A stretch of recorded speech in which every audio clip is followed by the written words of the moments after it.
tampoco era para hacer un silencio. Gracias. Bueno, buen día. Bienvenidos a esta jornada, a este evento. La verdad que es un día muy especial, estamos muy contentos. Tenemos que primero agradecerles a los presentes, decanos, docentes. Cada uno ha respondido en un día y una época complicada. En Europa es otra situación, pero acá es una época de vacaciones y demás, así que agradecemos que estén todos aquí. Agradecer a la Administración Municipal que ha ofrecido y ha solicitado y hemos respondido a una convocatoria para producir este evento en conjunto. Agradecerle a Javier Mendión de la Secretaría de Desarrollo, que bueno, en el marco de diferentes actividades que venimos desarrollando, como por ejemplo el proyecto de Potier y demás, donde somos socios junto a la facultad, Cámara y otras instituciones, seguir desarrollando este tipo de actividades. Hoy nos convoca un momento muy especial porque tenemos, como ustedes habrán visto en las invitaciones, en el currículo, creo que tampoco quiero ser muy extenso en las presentaciones. Algunos han ido anoche y han disfrutado la Noche de las Ideas, que en ese marco también es que se desarrolla esta charla específica. Y tenemos dos personalidades, me parece que de suma importancia. Ustedes, como decía hoy, conocerán a Carlos Moreno y Pascal Anfuchs, personalidades que anoche ya han dicho su palabra a nivel ciudad, y hoy en un contexto un poco más específico, con urbanistas, docentes y relacionados al tema. La idea es poder interactuar con ellos y escuchar sus conceptos, ideas que han venido desarrollando y por los cuales la verdad que nos parece y nos enorgullece tenerlos acá, así que gracias a Pascal y a Carlos. Decir que llamativamente, y eso es para destacar, que la Noche de la Idea anoche, las tres charlas, salvo Pascal que es arquitecto también, Beatriz y Carlos no son arquitectos, y realmente han arrojado una mirada más que interesante, me parece, y aportando cuestiones que tienen que ver y que vienen de otro ámbito, ¿no? De otras disciplinas. Yo, para terminar, ayer en un encuentro al mediodía, Carlos hablaba sobre una palabra que decía intersección. Él trataba de producir a partir de las redes y su investigación, intersección. Entonces me parece importante que hoy, en este momento, en este espacio, en este lugar, podamos generar intersecciones que puedan enriquecernos a nosotros y a ustedes. Así que bueno, gracias. Le voy a dar la palabra a Javier y luego ya comenzamos. Bueno, gracias Julio, y esto va a ser muy breve porque creo que ya las palabras del presidente del colegio han sido más que claras.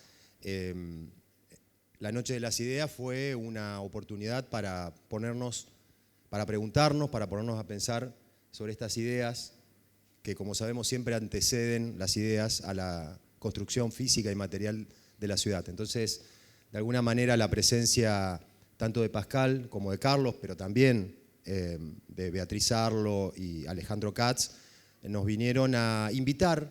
Yo creo que tenemos que entender de que no son recetas que tenemos que aplicar directamente aquí, no tenemos que comprar una receta, sino que al contrario, nos invitan a pensar a partir de esos disparadores que ellos nos regalan, por decirlo de alguna manera, y nos dejan así como instalados en nuestra ciudad, este modelo de ciudad, de este futuro inmediato, con el cual, a partir de la sinergia entre las organizaciones, como el Colegio de Arquitectos, el municipio, pero también, creo que como lo dijiste anoche, Carlos, qué ciudad queremos es una cuestión de ciudadanía también.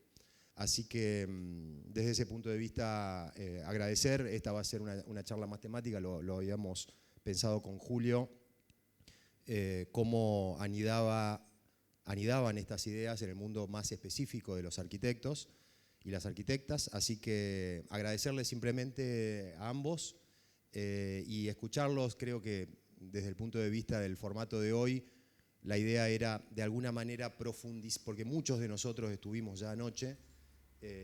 No vamos a repetir exactamente lo que se dijo, sino que al contrario, el formato de anoche dejó algunas cosas sin decir, dejó algunos conceptos para profundizar, y creo que hoy vamos a trabajar o a compartir una profundización de lo que anoche ya se planteó, y a partir de ello luego tener algún diálogo entre todos para aprovechar esta instancia y que deje esta reunión en el Colegio de Arquitectos una serie de ideas para la ciudad del futuro. Así que muchas gracias a todos. Carlos, Pascal. La dinámica, claro, aclarar que la dinámica sería escucharlos un momento a cada uno. Y me parece que al final hacer un poco de interacción y completar una dinámica más informal, ¿no? Aprovechar que la platea es un poco reducida y este grado de intimidad, digamos, explotarlo y bueno, poder lograr un intercambio más directo con ellos. Así que bueno, largamos. ¿Qué?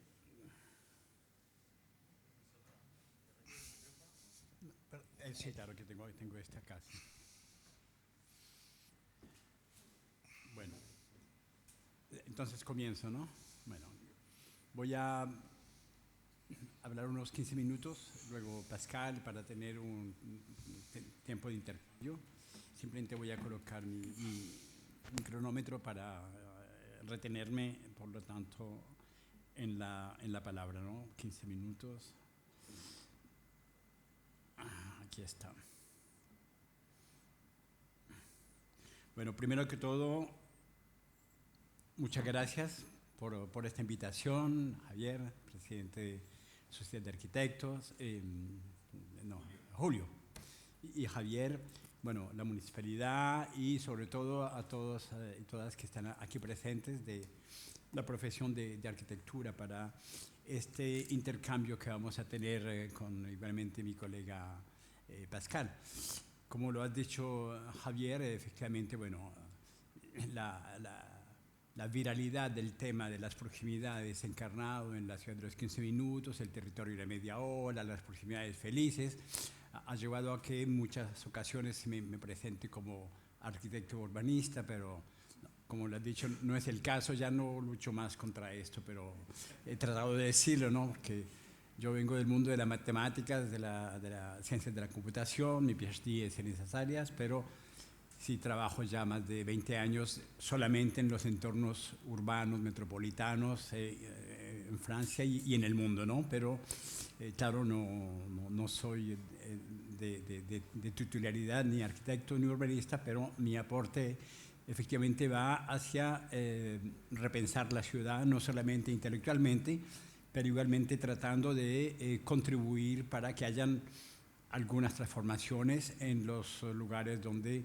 estos pensamientos pueden tener algún impacto, como es el caso en Francia, efectivamente, con la alcaldesa de París. Hace 10 años trabajo con ella, soy efectivamente asesor especial, lo que me ha permitido tener lugares en los cuales se impacte e igualmente en otras ciudades en Francia y en otras ciudades en el mundo.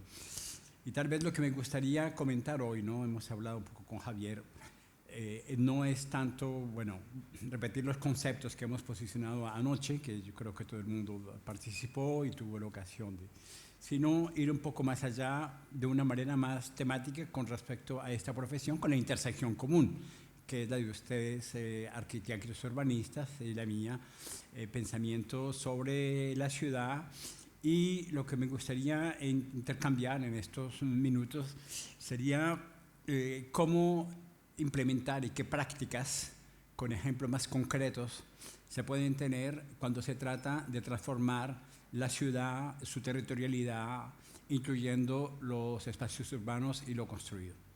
O sea que partiré más de allí que de volver a explicar lo que es el concepto de la proximidad, las multiproximidades, las multicircularidades, ¿no? Que es un poco el elemento básico con los tres, ¿no? El tiempo de recuperación, el cronourbanismo, la cronotopía y la topofilia, que son los tres ingredientes. Bueno, entonces voy a partir en este intercambio de cómo estamos implementando una práctica urbanística, una práctica arquitectural y una práctica transformativa. Y voy a tomar varios ejemplos de una gran ciudad con París, de una ciudad más intermediaria, como puede ser Toros Abonantes, que Pascal Torres igualmente, y cómo se practica igualmente en zonas de ruralidad, en zonas de baja densidad, para ilustrar que este concepto no depende de la densidad territorial, sino de el uso que le queremos dar a la espacialidad independiente de su densidad. Esto no lo abordé anoche y es un punto importante ya cuando hablamos más temáticamente en la profesión. ¿Por qué este concepto no depende de la densidad? No depende de la densidad porque lo que nosotros hemos buscado construir es ante todo una ontología. Una ontología es una base de conocimientos de una práctica del uso.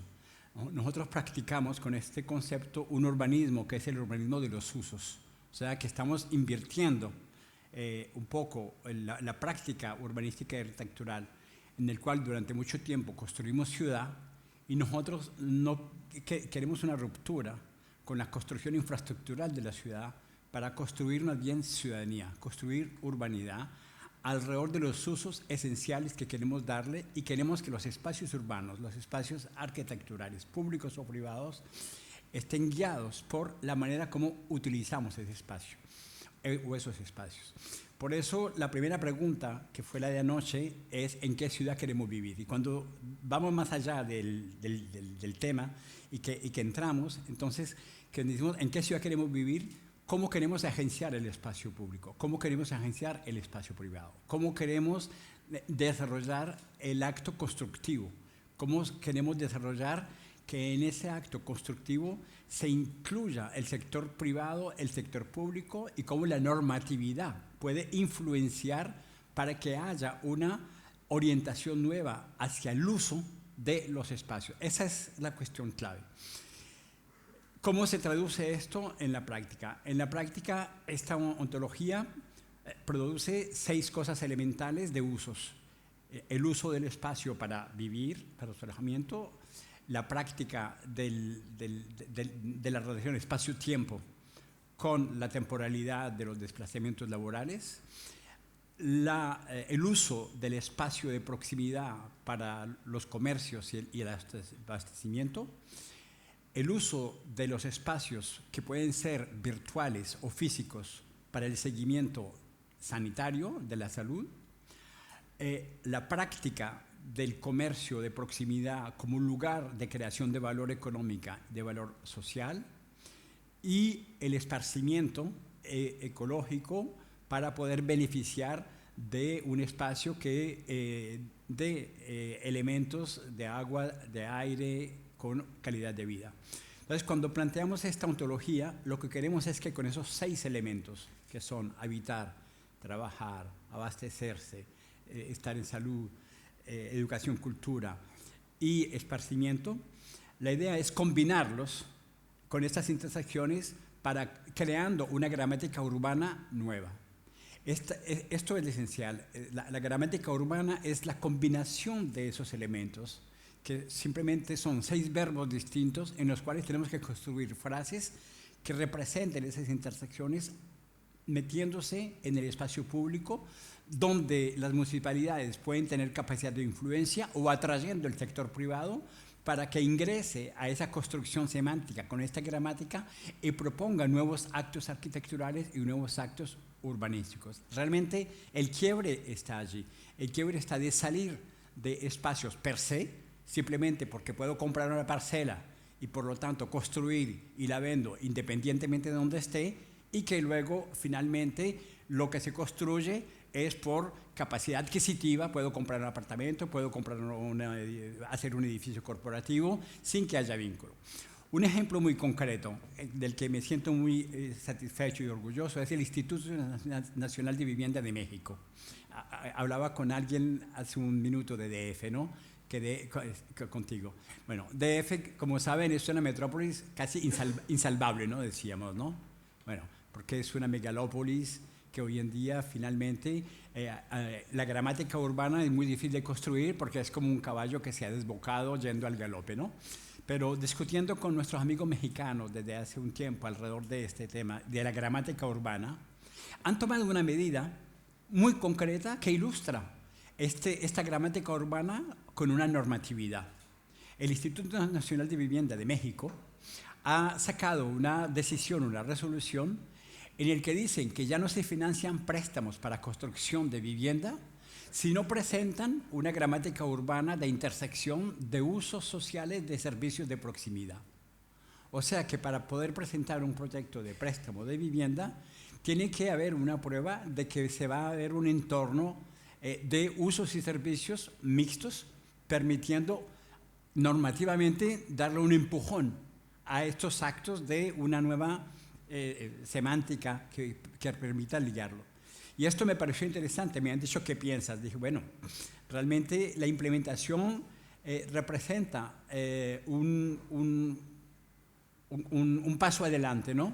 Porque hablaba con Agustina del Rosario, que debe estar por aquí igualmente, y Agustina me decía, mira, estamos trabajando en la normatividad, tomo tus palabras exactas que me acabas de decir, para que los pisos ceros tengan un poco más de altura para poder instalar comercios y por lo tanto generar multiuso. Esas son cosas muy concretas, de nuevas normatividades que van entrando a esto. Y es como un diálogo en eco, ¿no? El barón Haussmann en París, bajo Luis Philippe en 1852, cuando se produjo el cambio urbanístico de París, que eran barrios cerrados y que se desarrolló esta arquitectura higienista, ¿no? Que se enterró el río Bièvre y se crearon los grandes bulevares y se crearon los edificios haussmanniens. Esos edificios de 5 pisos que son muy reconocibles en París, un poco Buenos Aires ha heredado una parte de esa gramática urbana haussmanniana. El principio haussmanniano era de tener edificios más o menos del mismo estilo, ¿no? 6 pisos, pero el piso 0 siempre fue considerado un piso de multiservicios. El piso 0 no era habitable, era dedicado esencialmente para tener actividades de comercio, actividades de servicio. El paso del tiempo y el paso de una economía que se generó hacia la especulación y hacia la financiarización hizo que se transformara el uso de esos pisos 0 hasta el piso 5, los 6 pisos, porque se produjo esta situación en que una mitad de París se volvieron lugares de trabajo, ¿no? Y por lo tanto se desvirtuó el multiuso y se creó esta desigualdad económica y social, porque siendo la mitad oeste de París dedicada a las oficinas, creo que se dice, se crearon estos barrios más populares que se han ghettoizado mucho más y con todo lo que han conllevado después, con los problemas de inmigración, desindustrialización y esto. Entonces, el camino que estamos recorriendo en París concretamente es un camino de retomar finalmente estas ideas nativas de Haussmann, de multiuso, de multiservicios,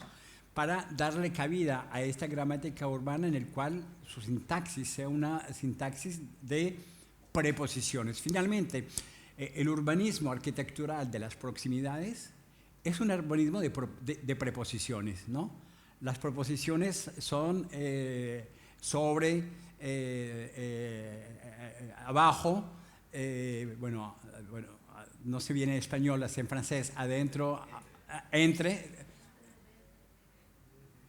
desde, para, por, sobre, tras. Bueno, estamos definiendo, esta es el urbanismo arquitectural que queremos proponer. Un urbanismo arquitectural de proximidad es un urbanismo de preposiciones, porque estamos dándole una espacialidad de conjunción, una espacialidad de intersección. Cuando dices sobre, desde, para, por, estamos integrando una dinámica de movimiento. Y esta dinámica de movimiento tal vez es lo que tenemos que recuperar cuando hablamos de la ciudad de las proximidades, independientemente de la densidad territorial. Nos estamos haciendo esta pregunta, ¿no? Para, ¿dónde? Desde, por. O sea que nos estamos construyendo frases gramaticales que nos sacan del gesto técnico, del gesto arquitectural o del gesto urbanístico. Estamos haciendo una gramática integrativa del espacio interior hacia el espacio interior, hacia el espacio exterior, porque estamos hablando más bien del uso, ¿no? ¿Cuál es su destinación? ¿Por qué? ¿Desde dónde? Entonces, estamos acompañando en ciudades como París esas preposiciones con el gesto arquitectural y el diseño urbanístico para traducirlo en usos, y tenemos que darle como una especie de proyector con un doble mitad de la cabeza, ¿no? En la primera, no perder de vista que cada función social tiene que ser satisfecha plenamente. Y la segunda es que cada función social tiene que tener intersecciones con el máximo de las otras. Si hay lugar de habitación, tenemos lugar de trabajo, ¿dónde? Para, por. Si tengo un lugar de trabajo, hay proximidad de habitación, hay proximidad de abastecimiento, para, por, dónde. Esa es la cuestión, poder interrogar la funcionalidad y hacerle una transversalidad para tener acceso a las siguientes. Esto es un poco la columna vertebral, pero esta columna vertebral necesita, claro, esta normatividad, pero necesita igualmente herramientas. Las herramientas tienen que ser de tres tipos. Herramientas de poder público. El poder público tiene una capacidad de influencia muy limitada. Mi colega y vuestra colega y nuestra colega a todos, de holandesa, pero muy argentina, Saskia Sassen. Saskia trabajamos mucho y tenemos una gran amistad. Saskia hizo un trabajo. ¿Ya se pasó el tiempo? ¿Se acabó?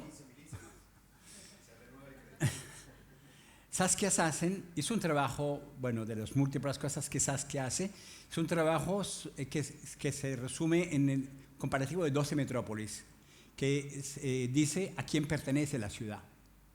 Y decía ayer después de la conferencia, ¿no? Cuando tú analizas las propiedades, lo hace Saskia en Inglaterra, bueno,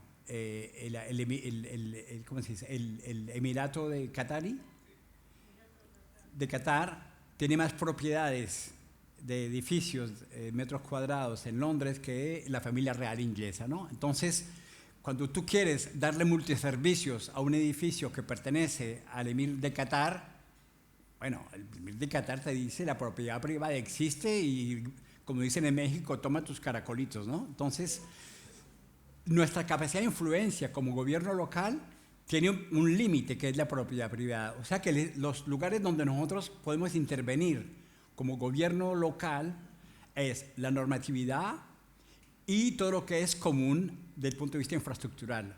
Los espacios públicos, los edificios administrativos, los lugares que nosotros podemos presentar, que podemos comprar y sobre los cuales podemos actuar.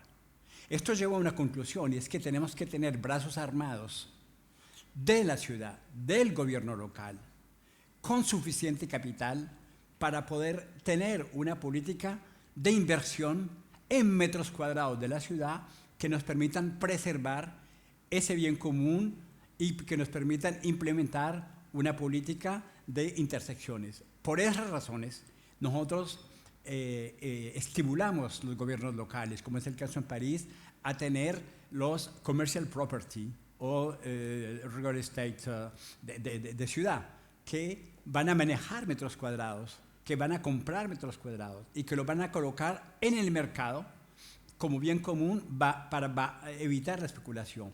Por eso igualmente los mecanismos regulatorios de los que hablé ayer, pero sin extenderme, pero eso es importante. Y en tercer lugar, necesitamos igualmente una política de reconstrucción de la ciudad. Como diría la pareja Ducatón que han ganado el último premio Pritzker, el premio Pritzker Ducatón fue por rehabilitar. Y esto os coloca una cuestión a ustedes ya que son arquitectos con el arte de construir, en el que finalmente, éticamente, con respecto a una visión de una gramática urbana de porvenir, el acto arquitectural orientado hacia un mejoramiento de la calidad de vida y del mejor vivir, como diríamos, no puede seguir siendo orientado a construir más y más rápido. Tiene que tener una primera visión que es de rehabilitar lo existente, transformarlo en multiservicios, darle más acogida a las intersecciones. Y el premio Pritzker de la pareja Ducatón fue esa, ¿no? Rehabilitar más bien que construir. Y si tenemos que hacer un acto constructivo, en ese caso, ese acto constructivo tiene que ser multiservicios.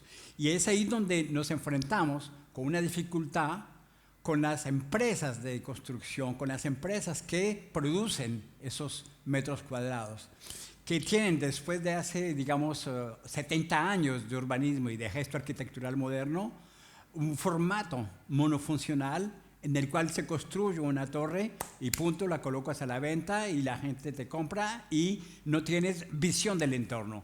Por eso la propuesta mexicana me pareció para América Latina muy interesante porque nos cuestiona en el interfase entre el público y el privado, entre la normatividad, el gesto arquitectural y el urbanismo de los usos.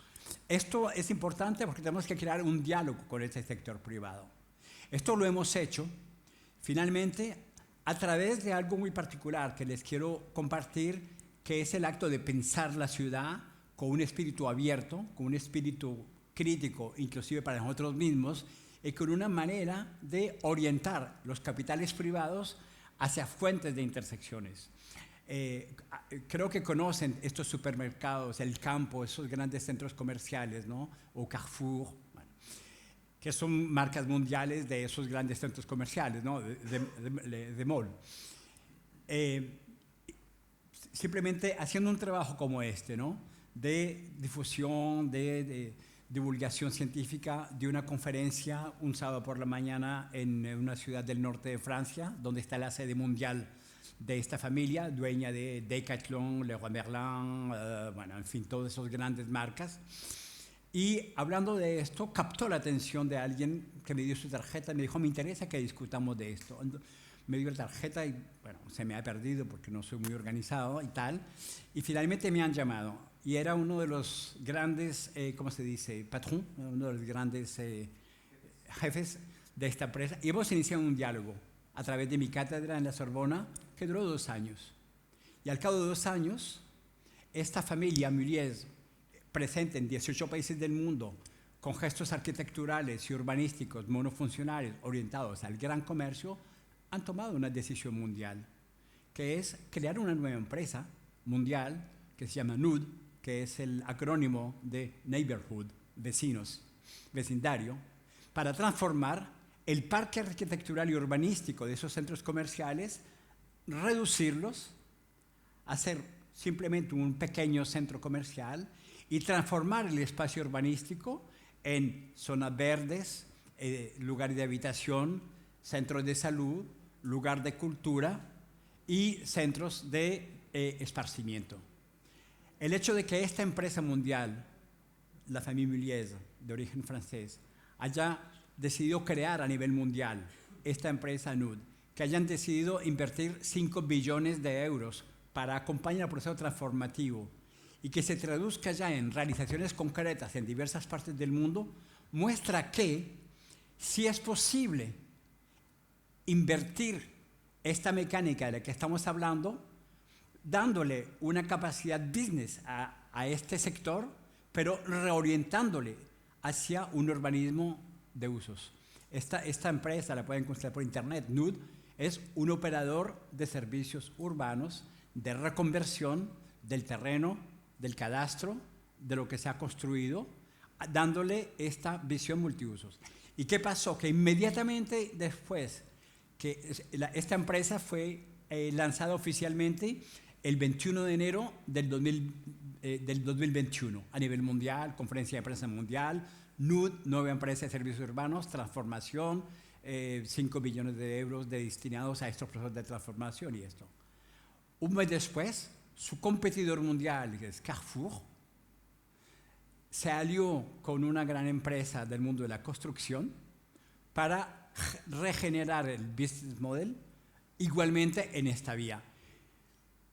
Y 3 meses después, una gran empresa de construcción, que tal vez está presente en América Latina, Bouygues, no sé si, ¿no?, entró en el baile con esto mismo, ¿no? Entonces, doy estos 3 ejemplos concretos porque estamos hablando ya independientemente de la densidad de la población. No estoy hablando de París, no, estamos hablando de lugares donde está presente esta economía de la monofuncionalidad que posee terreno, cadastro,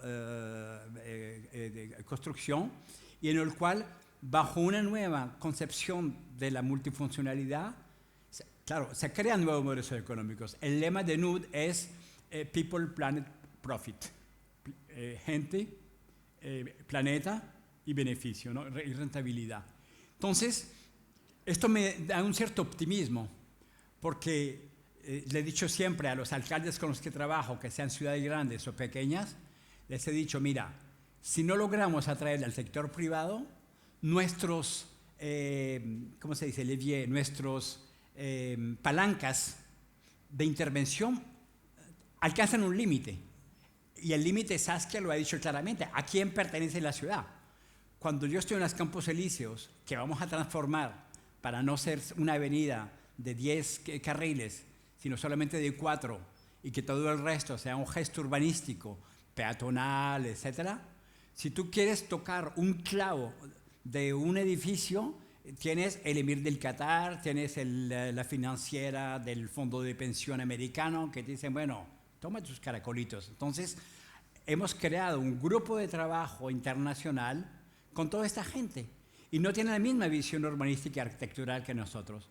Pero es un juego, en cierta medida, de intercambio, de discusión, para encontrar lo que yo llamo siempre, que has hablado, estas intersecciones que tienen que ser intersecciones creadoras de valor. No se puede ignorar, porque no he visto ninguna bandera negra, ni rojinegra, ni en los Campos Elíseos, ni en ninguna parte que diga, bueno, el poder para el pueblo, expropiación total y hacemos lo que queramos con el gesto urbanístico. No, bueno, estamos en una economía de mercado que tiene sus leyes. Entonces, nuestra posición con este pensamiento urbanístico es de poder influir en el proceso, no solamente nuestro, a través de la normatividad y del espacio público, sino buscando cómo podemos crear puntos en los cuales este cambio puede hacerse. Hemos creado en París y luego en otras ciudades de Francia, pequeñas, medianas y pequeñas, y luego con el C40 en otras ciudades del mundo, un concurso internacional que se llamó Reinventer Paris, Reinventar París, y que luego se llamó Reinventar la Metrópolis, Reinventar el Sena, y el C40 a nivel mundial lo llamó Reinventing Cities. ¿Y de qué se trata? Se trata de generar intersecciones multiuso, dándole una transformación a los concursos arquitecturales y urbanísticos para tomar terrenos baldíos o de uso desueto que identificamos en la ciudad, porque la ciudad se transforma, estaciones de gasolina que ya no están, lugares de correo que ya no distribuyen correo, puestos técnicos que ya no existen, de parking de subsuelo, estaciones de metro que han desaparecido. Bueno, en fin, la lista es larga de lo que una ciudad que se transforma deja como espacios o que ya no se usan o mal usados. Y hemos tomado esos lugares para convertirlos en nuevas centralidades, en microcentralidades. El primer concurso fueron 22, el 23, el segundo concurso fueron 48, luego lo hicimos con el subsuelo, reinventar el subsuelo, luego lo hicimos con el Sena, 3 ciudades distintas, París, Rouen, intermedia, Le Havre, donde desemboca el Sena, y independientemente de las densidades, hemos puesto esos terrenos o esos lugares baldíos o desuetos para reinventarlos, proponiendo multifuncionalidades en el cual tiene que haber no solamente inversión de constructoras y tal, pero tiene que haber igualmente asociaciones, tiene que haber igualmente usuarios, tiene que haber estudiantes y sociólogos para crear ecosistemas. Y esto fue muy criticado por el Colegio de Arquitectos, que nos dijo, bueno, nos están obligando ahora a casarnos con gente con la que no queremos casarnos, porque finalmente yo prefiero no tener novio o novia, sino cuando yo quiera y con quien yo quiera, ¿no? Me están llevando a una especie de agencia matrimonial despiadada que de fuerza me están casando, ¿no?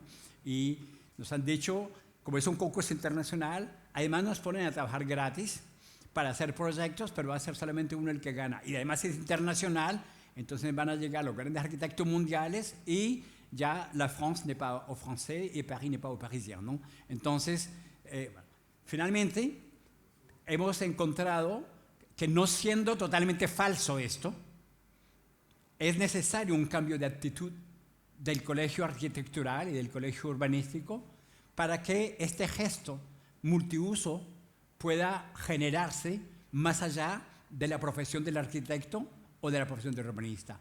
El arquitecto influencia el espacio público, pero necesitamos influenciar el arquitecto con el multiuso. Zaha Hadid, que todos conocen, bueno, tiene un gesto arquitectural, bueno, diríamos de puta madre, ¿no? Bueno, espectacular. Zaha para mí ha sido una ícono, ¿no? Pero con todo el respeto que tengo por ella, el gesto arquitectural, el multiuso no era realmente su especialidad, digamos, para decirlo así, ¿no? Y hoy en día no podemos continuar en esa vía, ¿no? El multiuso tiene que ser ya casi como un precepto intangible, ¿no? Porque el multiuso es el que genera nuevas centralidades. El multiuso es el que genera descentralización y, lo más importante, desaturación. El gesto arquitectural, el gesto urbanístico, tiene que ir de la mano con esta palabra, no sé si está correcta en español, desaturar, lo contrario a saturación. El problema de la visión arquitectural y urbanística en muchas ciudades ha sido la saturación. Tenemos ciudades pequeñas que no tienen multiuso y por lo tanto saturan no su espacio, sino los espacios a 90 o 100 kilómetros, porque toca ir hasta allá. Y por lo tanto esas pequeñas densidades o bajas densidades saturan el espacio vial, saturan el espacio de transporte, simplemente porque no tienen cómo abastecer. Eso fue lo que llevó a la explosión de los chalecos amarillos en Francia. El hecho de que teníamos densidades pequeñas con las semiruralidades, semidensas, pero para ir a trabajar tenían que ir a 40, 50, 90 kilómetros, 100 kilómetros, ida y vuelta. O sea, estamos hablando a 100 kilómetros de 1 hora y vuelta. Y cuando se les sube la gasolina por un gesto ecológico, que es el impuesto del carbono sobre la gasolina, se prende la llamarada, porque estamos penalizando a aquellos que van a trabajar a 1 hora y que regresan y que les toca más caro con el mismo salario, en muchas ocasiones en zonas semidensas o de baja densidad. Con las explosiones familiares tenemos muchos casos de familias monoparentales, muchas veces mujeres con hijos separadas, y entonces estamos afectando un equilibrio social que ya era muy precario y que viene a explotar. El Centro de Análisis Estratégico del primer ministro, en un estudio que hizo, nos corroboraba las hipótesis nuestras. Nosotros decíamos, en las ruralidades tenemos que tener una radialidad de 30 minutos de accesibilidad multiservicial. Más allá de 30 minutos de radialidad multiservicial, estamos generando estrés, estamos generando rabia, estamos generando situaciones de explosión. Por esto, terminaré allí, las semidensidades y las bajas densidades corresponden también a este modelo multiservicial, porque tenemos que incluir nuevos servicios que permiten crear una capacidad esencialmente ligadas a esto que se llama la desaturación de los espacios. Y el gesto, ya no hablo arquitectural, igualmente urbanístico, de planificación, tiene que ser un gesto de desaturación. Mientras los arquitectos y los urbanistas contribuyan a saturar los espacios, estamos creando situaciones que serán humanamente difíciles de vivir en el lapso de los 5 años que vienen, porque estamos creando situaciones de agolpamiento de gente, de pérdida de tiempo, y por lo tanto estamos disminuyendo la calidad de vida. Mientras que si nos inscribimos en un marco de desaturación, quiere decir que estamos creando nuevas centralidades, microcentralidades, y le estamos dando un lugar a las multimodalidades. En las bajas densidades, en las medianas densidades, la cuestión no es si utilizo el auto o no, la cuestión es acceder a esos servicios. Significa movilidades, claro está, movilidades de media hora, y no puedes decirle a todo el mundo, porque no estamos en Holanda, en el que la gente está acostumbrada a hacer bicicleta a media hora. Entonces tienes que incluir la movilidad automóvil, pero una movilidad moderna automóvil, que es sin vehículos térmicos, sin monoutilización, o sea, autosolismo, una sola persona adentro, y hay un cambio cultural. Pero estas estrategias de multiservicios son igualmente indispensables en las medianas y bajas densidad, porque necesitamos que haya este movimiento global de luchar contra la saturación de los espacios. Y tenemos que ver que en muchos lugares, cuando se generan míticamente espacios públicos icónicos, generan esta saturación que festivamente son indispensables, pero no en la vida cotidiana. Y es lo que nos ha pasado. El 31 de diciembre, en París, hay 500.000 personas en los Campos Elíseos, porque es el 31 de diciembre. Pero no puede ser eso un modo de funcionamiento. Entonces tenemos que salir de lo excepcional a la cotidianidad. Y el gesto urbano y arquitectural tiene que ir a la cotidianidad. Es el desafío que tenemos, no es el gesto de la expresión mayor. Entonces, nuestra visión, digamos, en el mundo urbano, en ciudades pequeñas o en ciudades intermedias, ha ido hacia ese tipo de estrategias de liberación de un espacio público multiplicando la oferta. En el mundo del turismo lo estamos aplicando. Si queremos un turismo durable, no podemos que la gente venga siempre a 5 lugares, ¿no? La Tour Eiffel, le Champs-Élysées, Notre-Dame, le Bateau-Mouche, el Sena, ¿no? Necesitamos crear esas policentralidades que generen nuevas atractividades, que generen nuevos business model. Y para terminar, simplemente, como arquitectos urbanistas tienen, por lo tanto, un compromiso con la historia, el compromiso de la desaturación. Y tienen un compromiso con la escucha ciudadana, la participación, y yo diría aún más, tienen un compromiso de a veces ir en contra del sentimiento más inmediato del usuario, que muchas veces simplemente por atavismo no quiere cambiar, y que se necesita muchas veces forzar ese cambio, proponiendo gestos urbanísticos, gestos de paisaje, gestos arquitecturales que creen estas intersecciones, estos corredores sobre los cuales en muchas veces, en un principio, no se siempre es popular. Richard Rogers, que ha muerto hace poco, que creó el Centre Beaubourg, el Centre Georges Pompidou. Bueno, todo el mundo conoce Rogers muchas veces a través de esta obra gigantesca en París, pero lo que se conoce menos es el trabajo de él sobre las nuevas radialidades. Él ha hecho una serie de proposiciones urbanísticas que él le llamaba los servicios esenciales, a 500 metros, a 800 metros, a 1 kilómetro, a 2 kilómetros. Era una especie de caracol, ¿no? En el que está la escuela, el hospital, los lugares de diversión. Yo me he inspirado mucho en su trabajo igualmente. Y es interesante de ver cómo la gran construcción icónica iba en su mentalidad acompañada de la cotidianidad, porque a un centro como el Beaubourg no se va todos los días. Es un lugar icónico, pero la cotidianidad tiene que ir con esos servicios, esas descentralizaciones.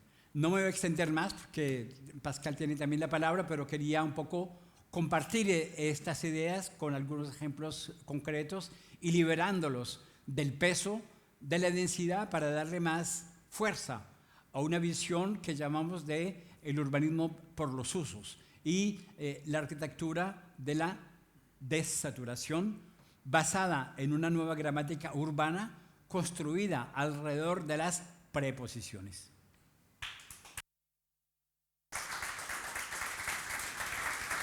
Gracias.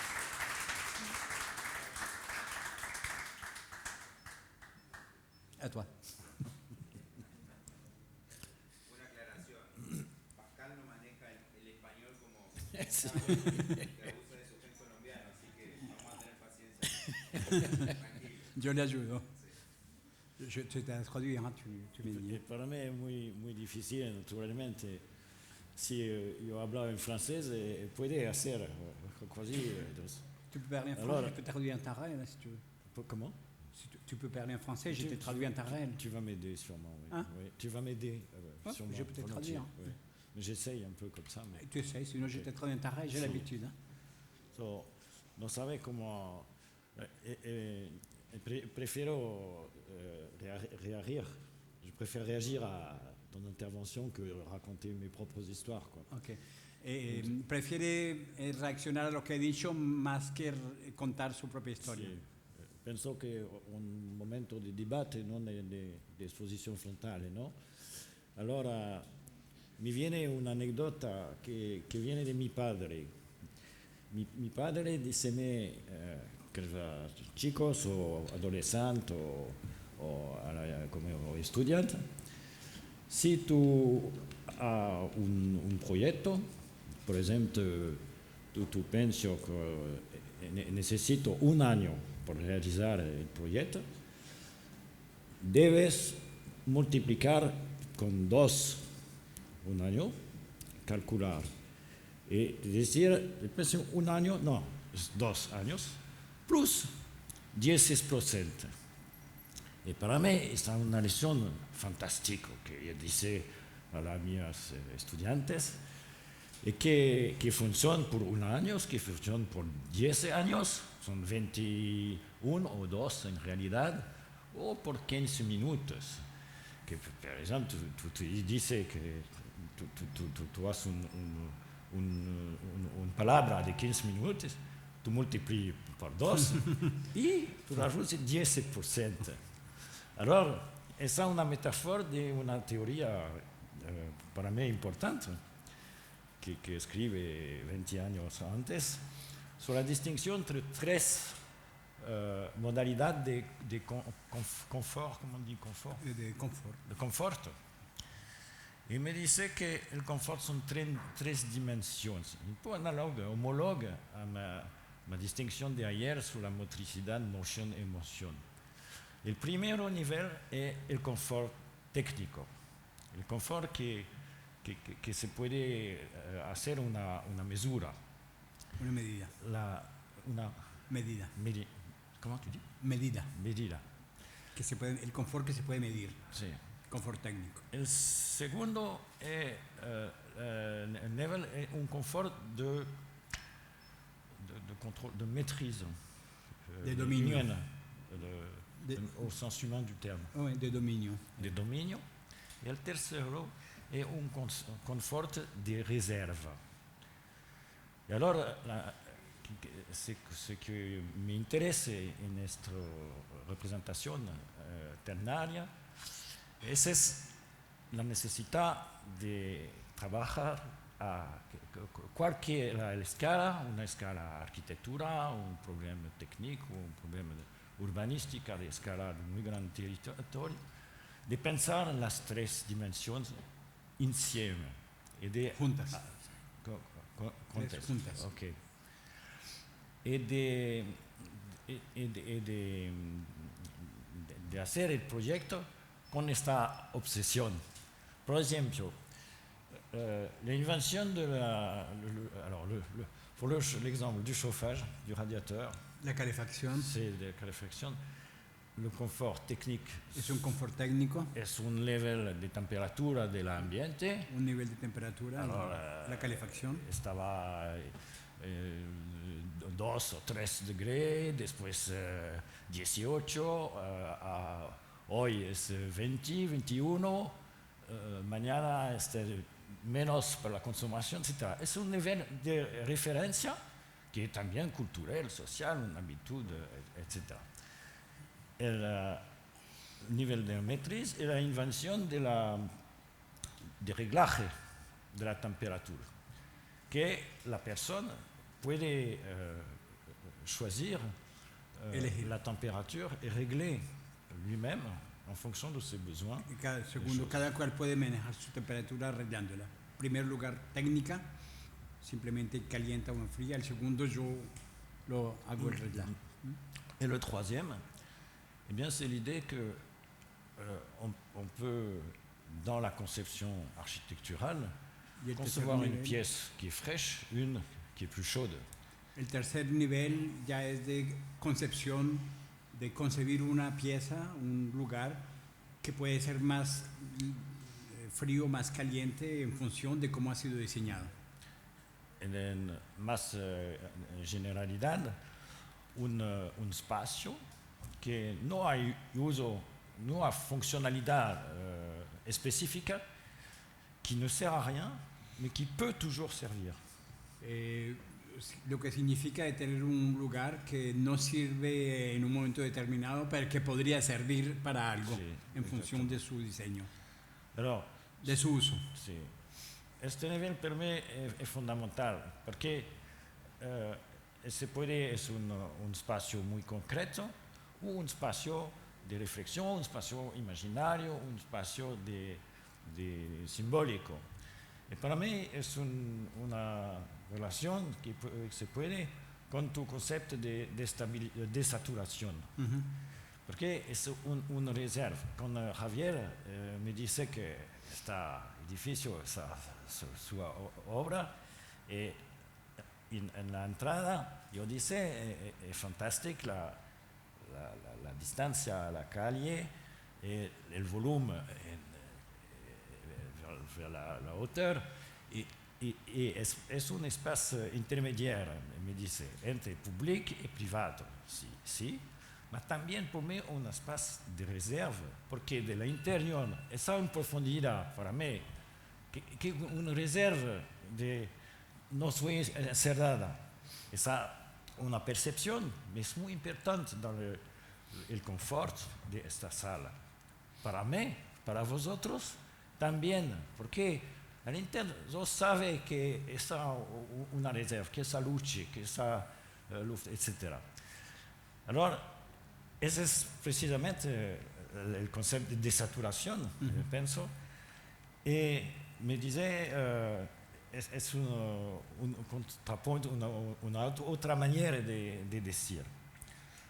Otro punto, 2 o 3, sobre las palabras y los conceptos, la manera de exprimir. Para mí, la ciudad de 15 minutos es fantástico cuando tú dices que está la implicación social, que es por una arquitectura de proximidad, que es por una interseccionalidad, por la creación de nueva centralidad. Y me dice cómo hacer porque este tipo de recerca no se recuperado solo al nivel del confort técnico o del 15 minutos como una mesura, como no te digo otro modo. Medida, perdón. ¿Cómo hacer? Alors, por ejemplo, una discusión posible sobre el concepto de arquitectura de proximidad. Sí, pero se puede que una dificultad, porque si hay una arquitectura específicamente de proximidad, ahora necesita una arquitectura de más distancia o una hiperespecialización, un decupaje. Yo sé que no, que je ne veux pas dire ça, mais je me dis il y a un risque à ce que nos concepts soient récupérés dans le sens únicamente técnico. Para mí hay un riesgo que los conceptos puedan ser recuperados con una visión solamente tecnicista. Alors, la mia proposición sería de hacer, o yo hablo de una otra idea que la cuestión, por mí una obsesión, de la articulación de la escala. Esa un poco el contrapunto de la idea de arquitectura de proximidad. También sobre la intersección, para mí es diferente de decir intersección o de decir hibridación. Para mí el concepto de hibridación es interesante porque se entiende la idea de creación, de generación. El animal híbrido viene de dos especies difíciles, pero no hay de descendencia. descendencia. No hay descendencia. Y me interesa mucho, porque no es posible de reproducir. Eso significa que una generación, un morfogenes, una creación, una invención, pero que no se puede reproducir y devenir una moda, etcétera, etcétera. Y hibridación, por mí, es muy importante. Necesito de hibridar, no 2, pero 3 dimensiones. Y después, mi obsesión por la representación ternaria. Y encore un otro elemento de discusión, cuando tú hablas de nueva centralidad.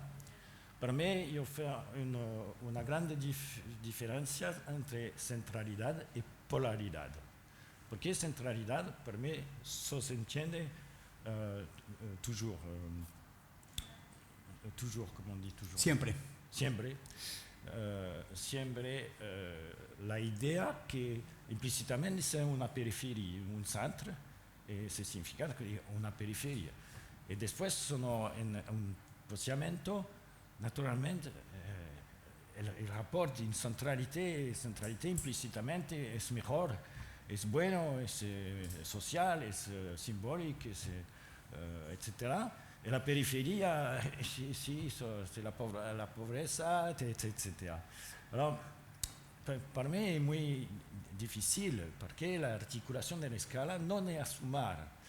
La idea de polaridad es una idea física de gradación de atractividad. Y para mí es más preciso,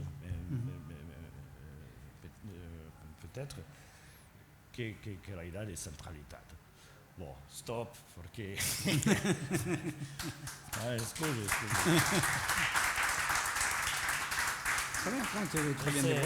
Es por debate, per lo que viene, porque è interessante la sala, perché è fantástico espacio. Ma la disposición, penso que implícitamente es un rol de frontalidad. Nosotros somos aquí, ahora la lección de voz. No, se puede hacer una mesa larga y viene così, en la longueur. El espacio es fantástico. Bon, a vos. Bueno, abrimos la Javier. propuesta. ¿Quién quiere comenzar? Vinimos haciendo alguna consulta, pregunta sobre todo lo dicho, que ha sido bastante rico, me parece. J'ai perdu mon truc. ¿Quién rompe el hielo?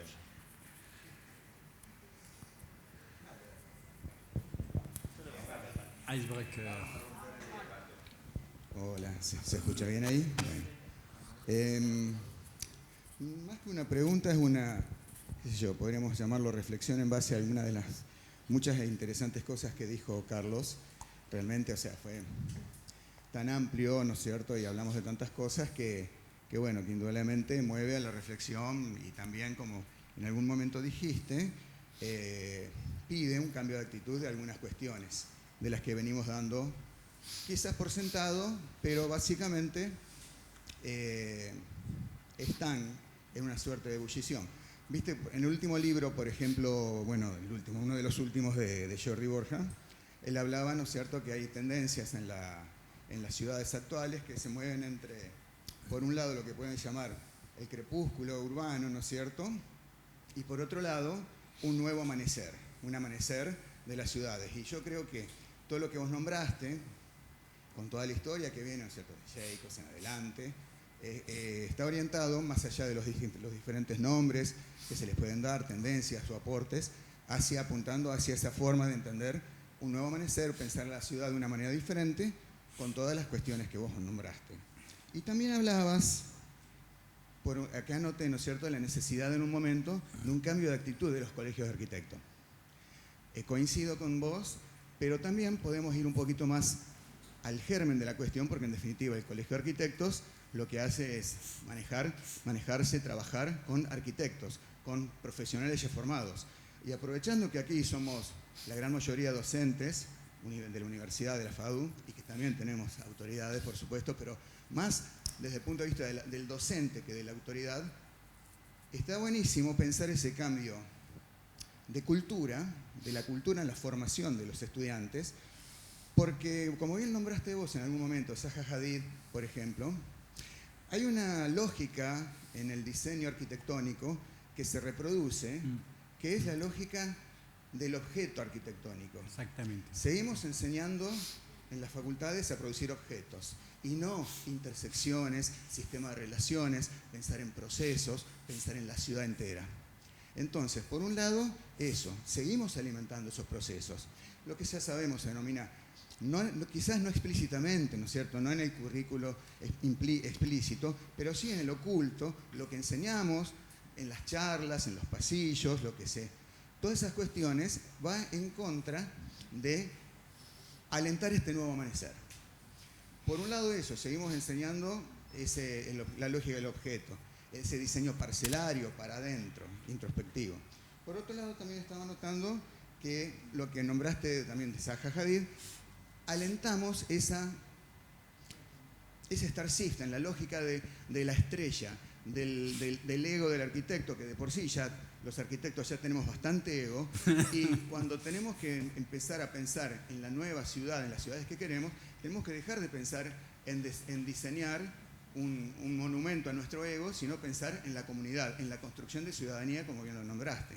Entonces, también eso lleva a replantear desde todo, todo el conjunto universitario, en este caso académico, replantear la forma en que enseñamos la arquitectura y también pensar en procesos más colaborativos, empezar a pensar mucho más en situaciones de colaboración proyectual y no, como nombraste vos, en concursos, o sea, en competencias entre colegas, cuando en realidad lo que tendríamos que hacer es colaborar entre colegas. Entonces, no, básicamente, o sea, me movió la reflexión o alguna de las cosas que dijiste al respecto, desde el punto de vista ese, y aprovechando que acá somos tantos docentes de arquitectura, pensar un poco más en cómo apuntalar, cómo hacer un andamiaje para que ese proceso de construcción de futuros arquitectos empiece de por sí, ¿no es cierto?, en la facultad. Excelente. Bueno, apruebo todo lo que has dicho. Fantástico.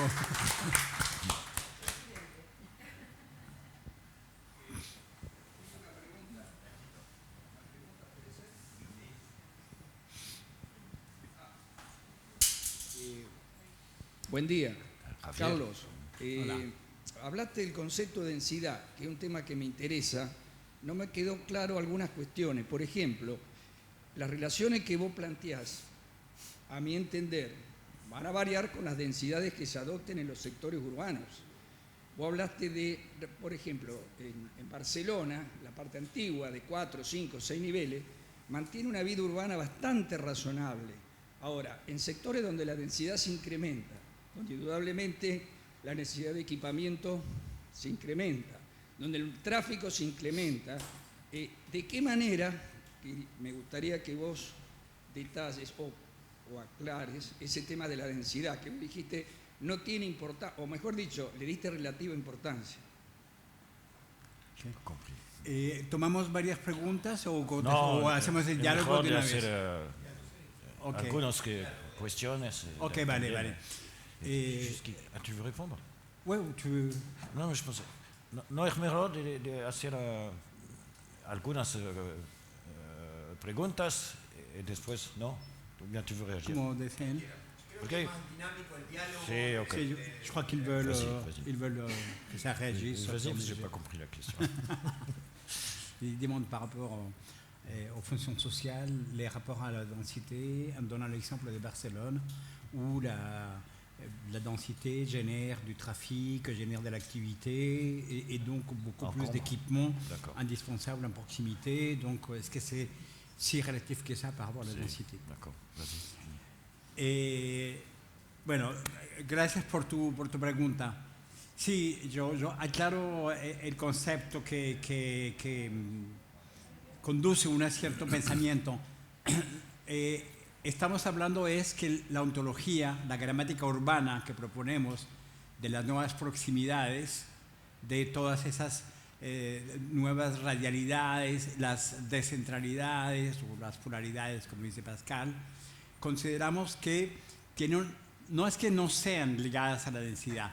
la ontología, la gramática urbana o territorial generada es independiente de la densidad. Quiere decir que va a producirse un acoplamiento entre esta ontología y el lugar donde va a aplicarse. En hiperdensidades, en medias densidades, en bajas densidades, va a haber un acoplamiento, va a haber una adaptación. No estamos hablando de un modelo que va a aplicarse de una manera rígida. Estamos hablando de una metodología de pensamiento urbano y territorial que tiene que tomar un contexto en el cual va a encarnarse. Por eso decimos que es independiente de la densidad. No es que sean más o menos importantes. La densidad juega un papel mayor, pero en un proceso de adaptación de esta ontología en una ciudad como Barcelona, como París. Di el ejemplo de México a propósito, porque son hiperdensidades que como un caballo desbocado son casi ya imposibles de viajar, ¿no? Y cuando estamos en medianas o bajas densidades, estamos hablando de un acoplamiento que va a necesitar resortes intermediarios para que esta gramática pueda generar multiservicios. Un ejemplo de este acoplamiento, hablas de Barcelona, que conozco bien igualmente. Cuando este modelo lo acoplas a Barcelona, vas a buscar al disminuir esos volúmenes de tráfico que están en lugares que se han vuelto icónicos y que asfixian la ciudad. Estoy hablando de las Ramblas, estoy hablando de los cruceros de barcos que llegan a Barcelona con 5.000 personas, a veces 6.000, con por lo menos 300 vehículos, que es así que funcionan, y que entran en la ciudad en esa zona, y en los cuales estamos generando, además, hiperdensidades más allá de las propias que hacen la ciudad invivible. Entonces, si queremos acoplar este modelo, tenemos que buscar resortes, ¿no?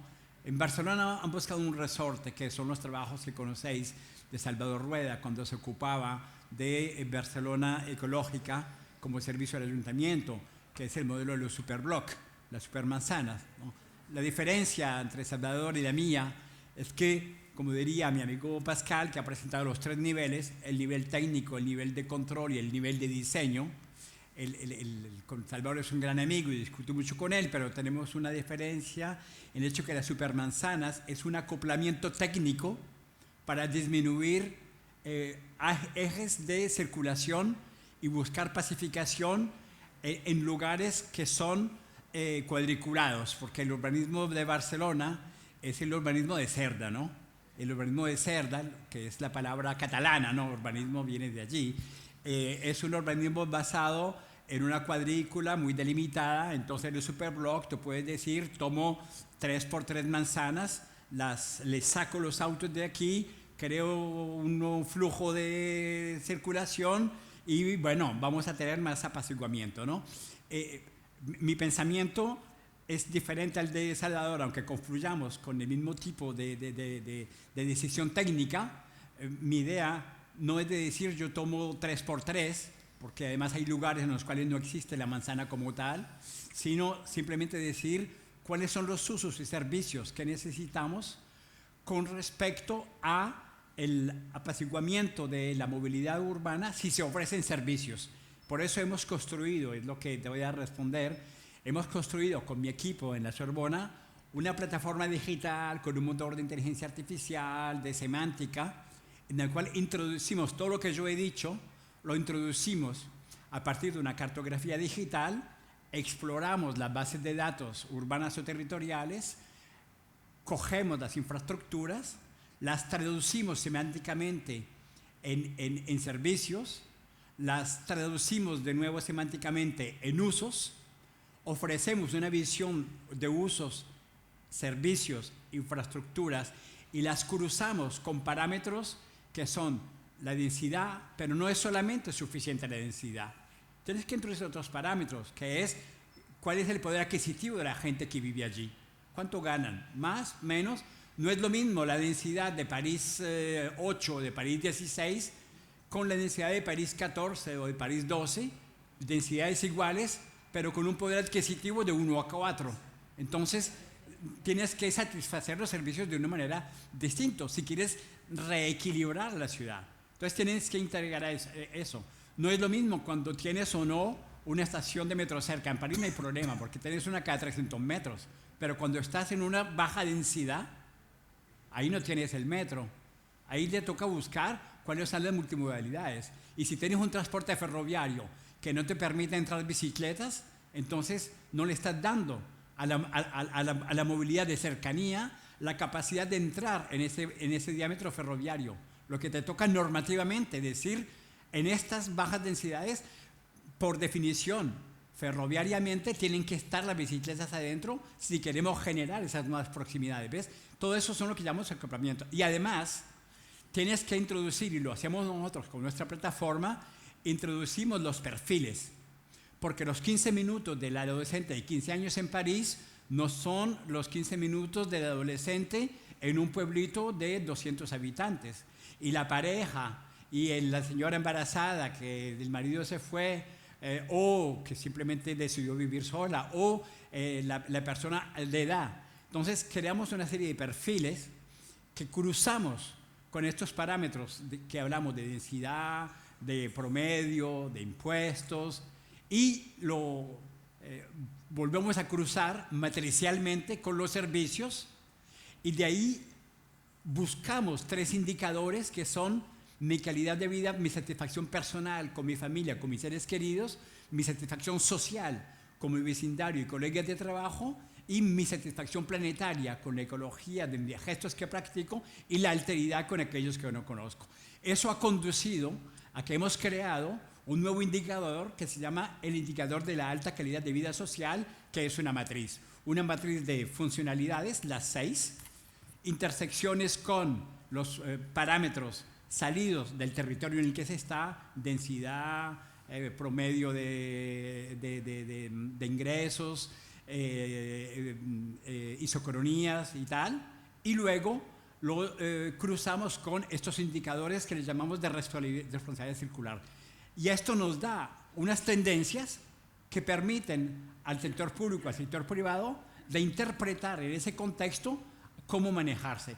Y esto es lo que le llamamos independiente de densidades, porque si tú entras por la densidad, entonces llegas como Salvador a que cuando estás en Barcelona tienes, claro, 3x3, pero si tú vas a otras ciudades más pequeñas en las cuales ni siquiera tienes las manzanas, entonces te toca con un lápiz de dibujar un poco formas extrañas y decir aquí no saco los autos y los saco, sabiendo que hay lugares en los cuales tienes que contar con ellos. Simplemente lo que queremos es transformar los usos y los servicios que están creando. ¿Ok?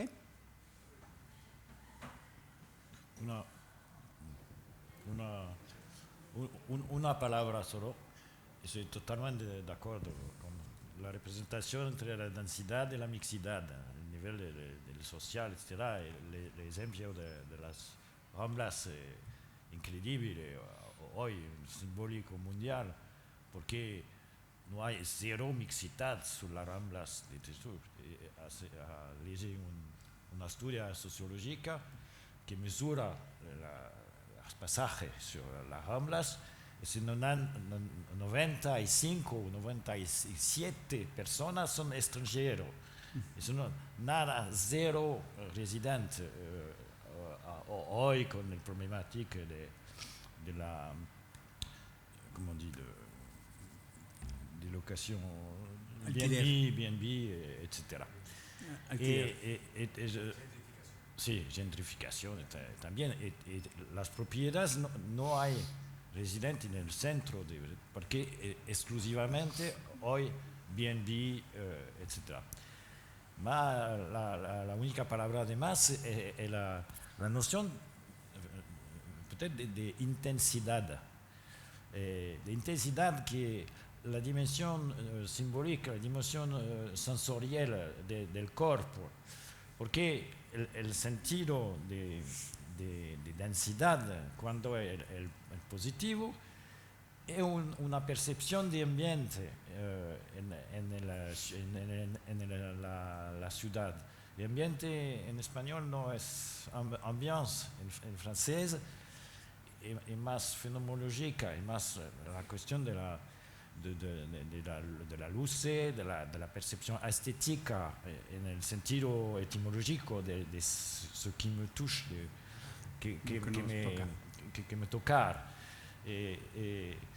Esta dimensión para mí es la profesión del arquitecto, la especificidad de introducir en el proyecto esta dimensión de la luz, de la gestión de la luz, del sonido. Aquí hay un problema con el nivel sonoro de la ventilación, porque si no hay, se puede nosotros hablar sin micrófono.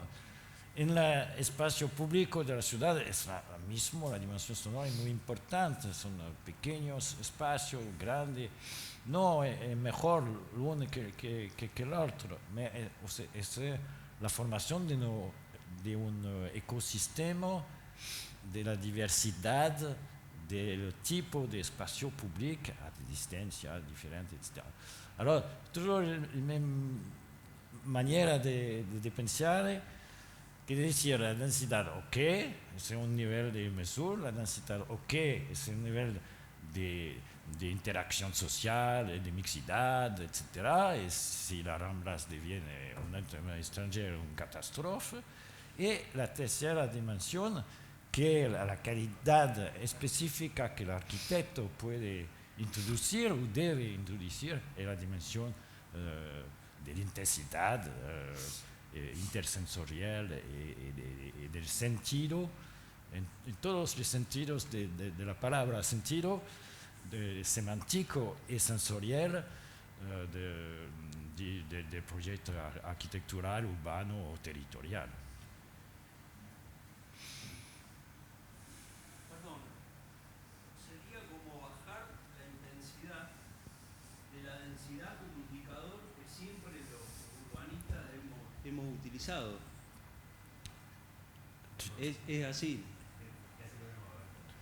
Es decir, lo que ustedes están planteando, que es muy interesante, es bajar la intensidad de la densidad como indicador que hemos usado los urbanistas históricamente. ¿Voy bien por ahí? Si on peut prendre la notion d'un sentier comme indicateur. Es decir, Oui. No, creo que no. Yo creo que sí. me da la impresión, claro, porque Exactamente. Yo creo que sí y yo creo que no. pongo un ejemplo. Sí. Hay un ensayo reciente de un urbanista argentino que se llama Adrián Gorelick, que quizá ustedes lo hayan escuchado nombrar. Resulta ser que, y esto lo voy a decir muy digamos, no el dato fino, pero la ciudad de Buenos Aires prácticamente en 50 años no ha crecido demográficamente. No hay. No ha Eh, la ben, demografía n'a pas grandi démographiquement sur les dernières 50 années. Quoi. Sí. 50 años. Resulta ser que en esos 50 años Perdón. el parque ¿Puedes apagar este? de viviendas, es decir, la dotación de viviendas, hablando genéricamente de vivienda, aumentó un 50%. ¿Se entiende? Por persona. ¿Cómo? Por el cuadratmetraje por persona. Oh. No. Aumentaron la cantidad de vivienda 50%. Aproximadamente. Sí, sí. Pero la gente sigue siendo la misma. ¿Por qué asocio este ensayo que, insisto, salió hace muy poco en un medio masivo, no es un ensayo cerrado, digamos, para expertos ni nada? Porque evidentemente ahí la ecuación, por eso dije bajarle la intensidad a la densidad como indicador urbanístico que usamos siempre, ahí evidentemente hay números que no cierran. Sí, tienes toda la ¿Se razón. entiende? Sí, perfectamente. A eso era lo que Sí, sí, apuntaba sí, sí. con Sí, sí, con la totalmente. tesis No, que sí, ustedes están, que vos, Carlos, estás desarrollando, y me parece que hay matices con cómo la desarrolla Pascal, ¿verdad? Tu as compris? Tu as compris? Il C'est dit, bien que tu me il y a, sois sûr. à Buenos Aires, tu as sur 50 ans, il y a la même Deux fois démographie, plus de- mais c'est le même Oui. cas à Paris ou à Milan ou à Berlin. Hein. La démographie est à peu près la même. Et 2 fois plus de Par d'habitation. contre, il y a 2 fois plus Ouais, d'habitations. donc le Ah, mètre carré par personne ah, a doublé. Quoi. Ouais. Ouais. Ouais. Tu vois, parce que le mètre Oui, carré oui, ont j'ai bien doublé, compris ça. etc. Donc, Et il après, dit, sa question, c'est quels sont les paramètres? L'intensité ou la densité? Si c'est la densité, comment tu expliques ça? Si c'est l'intensité... Claro, claro, es lo que le estaba diciendo a él, exactamente. Sí, sí. Sí, sí. ¿Tu veux répondre? Vas-y. Ouais. Vas-y, je vais. Ok. Sí, es un tema que he estudiado bastante en la formulación estratégica de esta visión urbana orientada hacia los usos. Y en mi opinión y en nuestra práctica urbanística, le decía Pascal que en París, ha dado el ejemplo de Buenos Aires, ¿no? Pero igualmente son situaciones que se reproducen en muchos lugares del mundo, ¿no? Bueno, tú sabes que en Europa tenemos casi la misma evolución demográfica en 100 años, ¿no? De 1950 a 2050, nuestra evolución demográfica es casi la misma, ¿no? Estamos hablando entre 500 y 700 millones de habitantes en un espacio de 27 países, polarizado alrededor de, digamos, 150 ciudades que tienen la mitad del PIB, y en el cual constatamos esto que estáis diciendo, ¿no? De una medida de densidad que finalmente no corresponde, como dices exactamente, cuando se observan metros cuadrados, como has ubicado, que representan viviendas, pero hay un cierto porcentaje que está vacío, porque han habido una situación de negocios, de nuevos modelos económicos que se han introducido. Si te tomo el ejemplo de París, por ejemplo, lo puedes sentir muy bien cuando inclusive se ha perdido habitantes, hemos perdido 40.000 habitantes, por ejemplo, no es el caso de discutir ahora por qué, es una realidad, pero desde el punto de vista habitacional de metros cuadrados, vas a encontrar con el modelo económico de Airbnb barrios enteros, en particular en el centro, que están vacíos, ¿cierto? Entonces, la pregunta que para mí ha sido muy importante cuando decimos en qué modelo de ciudad queremos vivir, nosotros hemos creado un indicador que se llama el indicador de la intensidad social. La intensidad social es un real parámetro que te permite observar cuáles son los niveles de intersección y de relación de aquellos que viven en un espacio con sus diferentes usos sociales. La intensidad social es tener habitantes que viven, elaboran, comercian, o sea, compran, hacen acceso a la educación, a la cultura y tal. Si este parámetro de intensidad disminuye, estamos hablando de barrios fantasmas que hoy en día corresponden a los barrios de Airbnb. Si tú tomas ahora, en periodo de pandemia, por ejemplo, los sectores corporativos, donde se trabajaba esencialmente, las grandes torres, los barrios, estás mirando que la intensidad social está prácticamente disminuida por 5, lo que significa que en esos barrios de corporativos con estas torres tienes un entorno económico que funcionaba con su presencia, los restaurantes, los cafés, una serie de servicios que estaban vinculados y que están menoscabados, que están en situación difícil. Y tienes el espejo de esta situación, aquellos que están en teletrabajo y en los cuales se puede observar mecánicamente el aumento de la intensidad social, porque la gente trabaja en sus casas y se observa indicadores de más compras que antes, porque ya no están almorzando en el trabajo, están almorzando en casa, están almorzando en familia, están cambiando.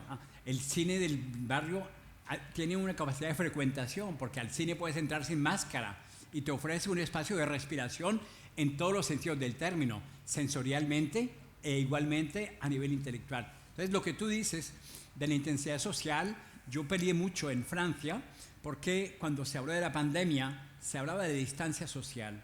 Y yo decía, no, en periodo de pandemia, lo que necesitamos es distancia física e intensidad social. Y un buen medidor, si la pandemia no nos está agotando en nuestra calidad de vida, es si la intensidad social aumenta a pesar que la distancia física esté pendiente. Y por eso trabajamos mucho con mi equipo de investigación sobre todos estos indicadores de intensidad social que traduce finalmente percepciones, situaciones sensoriales, pero que pueden cuantificarse igualmente con los niveles de frecuentación de ciertos lugares.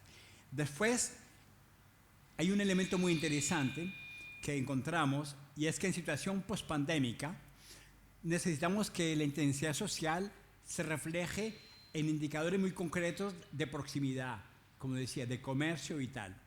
Y estamos observando hoy en día en ciudades como París, en ciudades como Lyon, en ciudades como Milano, Berlín, el fenómeno de dark stores, que han sido ahora, los dark stores son los comercios que te hacen, que te envían en 15 minutos los que has pedido sin ninguna interfase humana, ¿no? Entonces, hay una fenomenología muy fuerte en este momento, hay una discusión muy grande que sacude las ciudades alrededor de la normatividad, ¿no? Porque nosotros pensamos que hay que regular el dark store para evitar la desencarnación de la ciudad.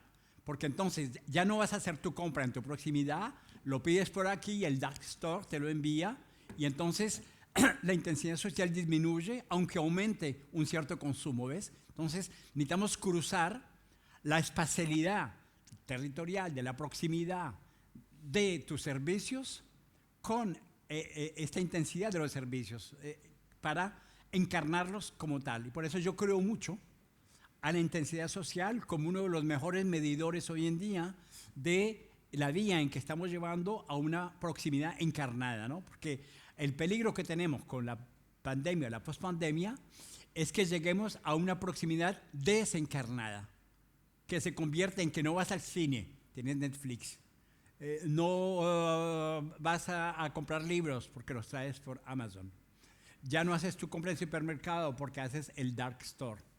Entonces, no ves los amigos porque los ves por teleconferencia y tal. Entonces, reduces esta intensidad social que llega a la fenomenología que hemos identificado de los zombie geek. O sea, la gente hiperconectada técnicamente, pero zombie, desconectada socialmente, ¿no? Que es un poco el lado oscuro de la pospandemia en el mundo urbano.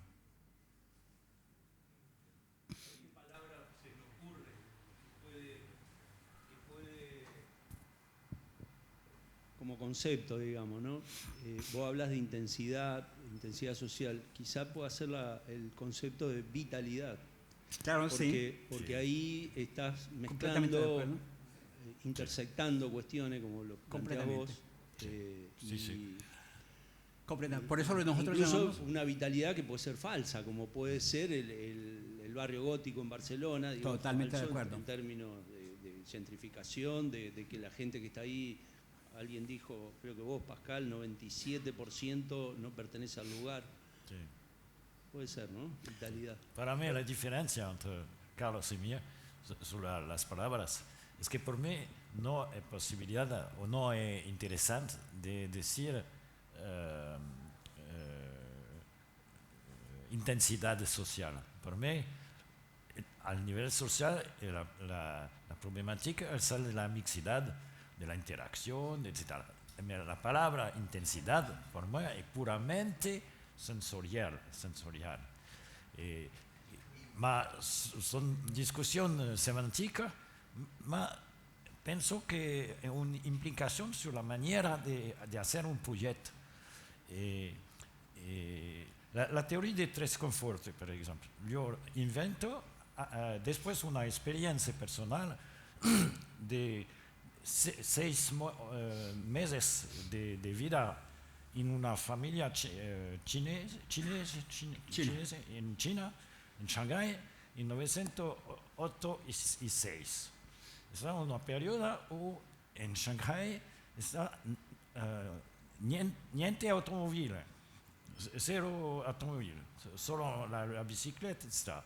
Y yo vivo en una familia en 20 metros cuadrados con 10 personas.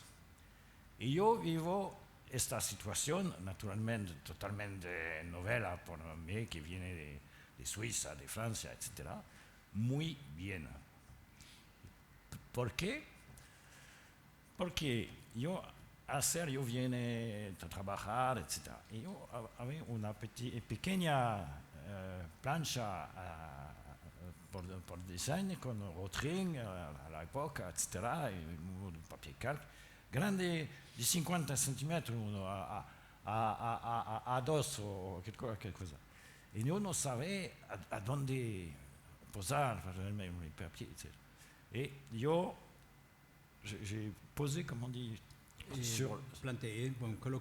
coloqué sur la télévision.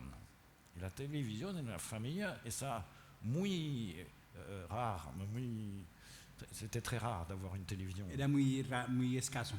Muy escaso, está sacralizado, etc. Y yo no sabía, está muy brutal de hacer esta cosa. Pendant las 6 meses, está 50 centímetros con el papel textil, está como sacralidad, está, y pienso ese lo mío espacio de reserva, es físico, pero también simbólico, y también, y después la realidad del espacio muy caro, yo lo vivo muy bien. Ese es para mí el concepto de reserva es muy importante y ese es un concepto que es totalmente corporal, que es totalmente del sentido, de la intersensorialidad y del sentido semántico, etc. Bueno, Okay. Estaba una otra pregunta aquí, ¿no? Quería yo apenas añadir algo aquí, una proposición, si os interesa. Bueno, este tema nosotros llamamos la alta calidad de vida social. Bueno, para ir más lejos, digamos, en el sentido que dice Pascal, hemos desarrollado toda una parte cuantitativa y luego toda la parte de percepción, ¿no? Que le llamamos las cartas sensibles, ¿no? Las cartas sensibles son lo que siente la gente, ¿no? De la que no corresponde siempre el momento de la experiencia. Exactamente, que no corresponde siempre al acto urbanístico, ¿no? Tú puedes tener, por ejemplo, una calle que has concebido con mucha calidad en todos los sentidos de la palabra y que finalmente tú tienes 3 personas influentes en Instagram y te colocan siempre la foto de un poste con una basura y te hacen el zoom y te dicen tu calle está una porquería, que esto es una municipalidad y tal, y el sentimiento de la gente por la viralidad es que está viendo una calle de la porquería y se crea esa fenomenología, ¿no? Y finalmente no es el caso, porque es un poco lo que pasa. Entonces queremos medir esto. Entonces, la alta calidad de vida social se interesa como indicador al cruce de las funciones sociales, de los indicadores de bienestar y igualmente el sentimiento que puedes tener como percepción. Lo llamamos el indicador de la alta calidad de vida social y obedece. Como investigadores me dirijo ya más a la parte docente de investigación. Si quieren participar en este trabajo, vamos a lanzar ahora en el próximo mes el Observatorio Internacional de las Proximidades con Naciones Unidas, UN Habitat, con la Red Mundial del C40, bajo el Secretariado Ejecutivo de mi cátedra científica en la Sorbona y con Smart City World Expo Congress en Barcelona. Vamos a lanzar un grupo de trabajo mundial alrededor de esta temática.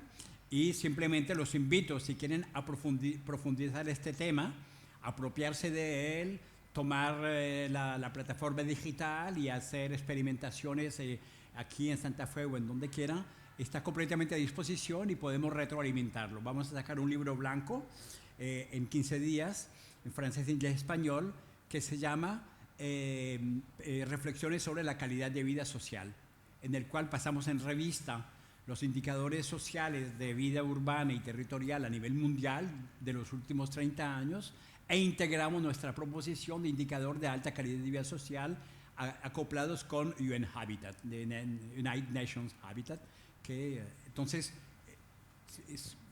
les envío la botella al mar, no de plata, sino de Santa Fe, pero también va a haber de plata mañana.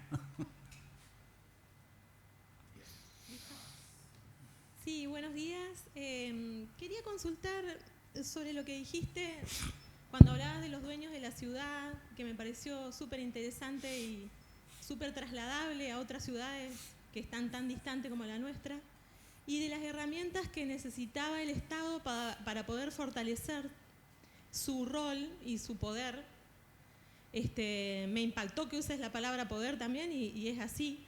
Y entre ellas mencionaste el hecho de salir a comprar metros cuadrados y poder ponerlos en el mercado a precios más accesibles y ahí buscar dentro de la ciudad usos, actividades y gente, personas que pudieran hacer uso y pudieran hacer un mix ahí de actividades para gente que no podría tener esa oportunidad de desarrollarla en ese sector. Eso es lo que me interesa concretamente, o sea, a mí fundamentalmente es cómo se gestiona eso desde el Estado, si se hace con un instituto aparte, cómo se gestionan esos fondos, cómo se transparenta ese uso de esos fondos y cómo se postula o se encuentra a los que van a utilizar esos espacios. Ok, c'est la question sur le foncière des villes. Sur le foncière des villes, Ah, le foncier. comme la CMAEST, c'est que nous on a créé à Paris, dans d'autres villes, c'est des foncières des villes qui achètent des mètres carrés, on les sort du marché spéculatif et on les injecte dans le secteur privé, mais à des prix très bas pour installer des commerces de proximité. Elle demande la partie technique, Ouais. comment ça se Tu construit. réponds là-dessus, moi je parlerai d'écologie après. Sí, bueno, le traducí aquí a Pascal tu pregunta, que ya es efectivamente más técnica. Sí, te corrijo justo un detalle, finalmente. Para nosotros es de ciudad, ¿no? Es regulación de ciudad. En Francia no lo maneja el Estado. Este proceso lo estamos manejando a través de ciudades. Técnicamente, tenemos dos tipos de